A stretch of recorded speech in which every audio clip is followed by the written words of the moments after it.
Hey y'all, this is probably my last video on this topic. I just came to share these clips.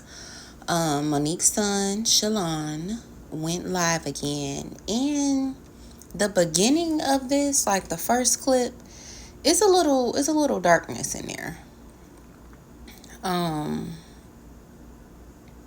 Yeah, it's a little darkness, and I want y'all to check that out and let me know what you think. Hi, I'm Shalon. I'm gonna jump right into it.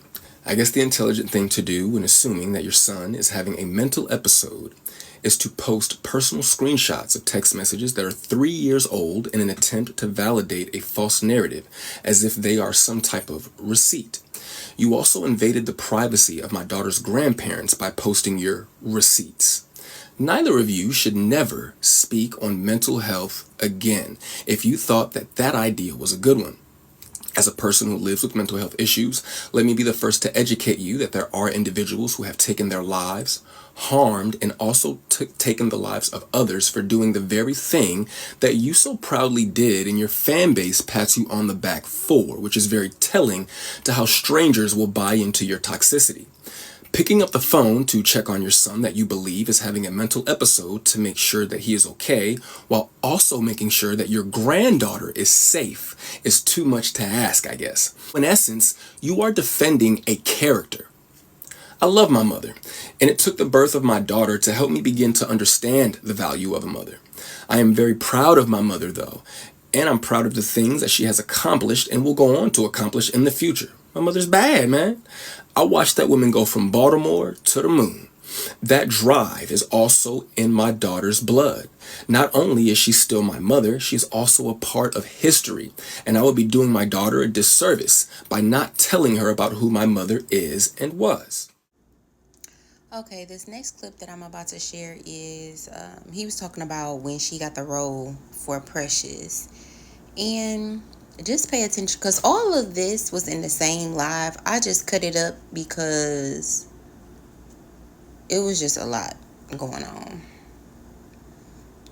So, I mean, was Monique the perfect mother? Probably not. But was she the worst? I was with my mom, actually. We watched it in the living room, in her living room.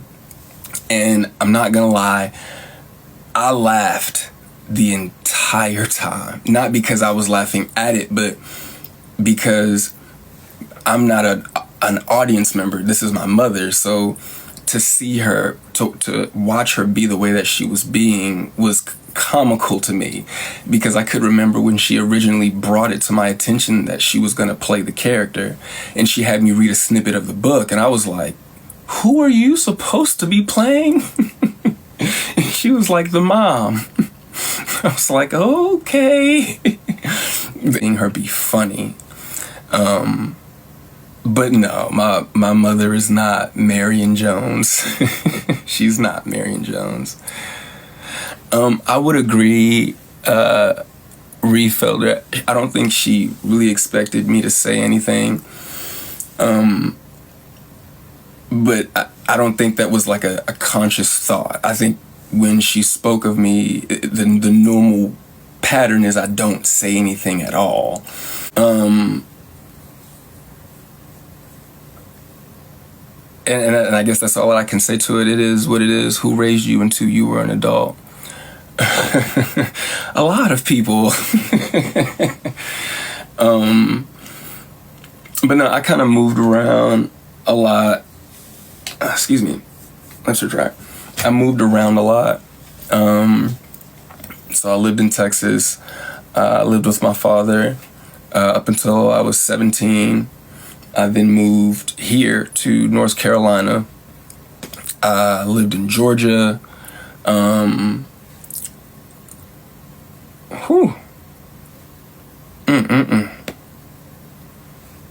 Thank the Lord. But I would say that, I mean, my parents, like I had a house that did have parents. So I can't give off I don't want to give off the impression that there weren't people that raised me, but I mean, it was a multitude, it was people And like there were people that raised me. At this point, I'm wondering, is he just talking about babysitters? Because he lived with his father until he was 17. I mean, he was still seen out on red carpets with his mom. He was there backstage. So I'm wondering, is he just talking about the babysitters? Because anybody that work, it take more than one person to raise a child. Part of the reason why I speak the way that I do, if not all of the reason why I speak the way that I do, it's a two-part reason. Growing up watching my mom do award shows, I would sit backstage. I never liked sitting in the audience. I would sit backstage and I would watch how she could read the teleprompter really good. And there were times when it would just go really, really, really, really fast. And I learned that you had to learn how to articulate your words, or you had to learn how to enunciate your words. My father is an incredible journalist. I just want to say this.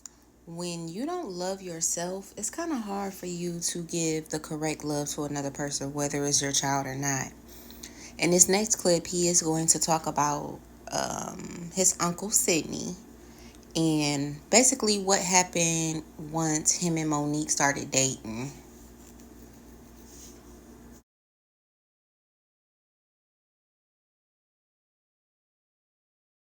From a son's standpoint, right? And that being my mother. Uncle Sydney, and I'm going to address properly why I call him Uncle Sydney. When Uncle Sydney came into my mother's life, if I remove how it made me feel, on the outside looking in, it did seem like my mother was happy. I watched my mom move differently. And as a man now, looking back on it, I understand that that was his doing. Regardless of how I feel about him, he's not my husband. He's not my husband.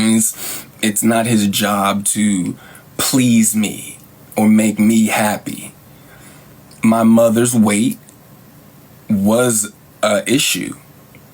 And when my mother had even expressed that he had expressed to her that he said something along the lines of, I want you to be here for a really long time. Can I sit here and say, well, I should have been important enough for my mother to do that? Man, yeah, but that's corny. But the fact that he did, inspire that, there were things that did take place. When I remove, like I said, my emotion from it, I can't villainize. I don't want to villainize either one of them. I don't. I don't want to villainize them.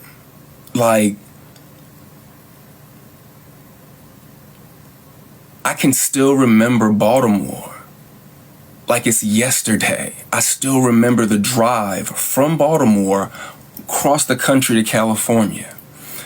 I can still remember coming home from school and my mother had tears coming down her face and I said, Ma, what's wrong? And she said, I got the part. And I said, for what? She said, it was how she worded it, because the Parkers wasn't set in stone yet. It was something like to play something in a pilot role.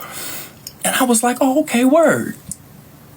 I didn't really, and for a long time as a kid, it never really dawned on me who and what my mother actually was. But then, like I said, we weren't in California for very long until when that moment happened. We were at Canoga Park Apartments. We left from those apartments. We moved into a one-story house around the corner. And we went from that one-story house around the corner to the two-story house around the corner. She went from that two-story house around the corner to her first $1 million house. And I still remember it like it's yesterday. I just don't like the narrative. But I don't know if I can cuss on here. But I'm effing proud of that woman. I am. I really am proud of my mother. I just didn't like that narrative. Okay. He says he responded this time because he doesn't like the narrative that was painted. So I wanted to go back to the Club Shay Shay interview to rehear what Monique really said. I'm going to insert the clip, but sometimes people can be so traumatized that they hear out of the ears of their trauma. Listen to the clip and let me know what y'all think in the comment section. Please like and subscribe if you like the content. We ain't have no whole lot, but I didn't look at it as we were in poverty. Right. For me, I just wanted the world to know me. Mm-hmm. And then once I had a son, right? Mm-hmm. I was very young when I had my first son. I didn't want him to have to go to a college because that was all that my parents could afford.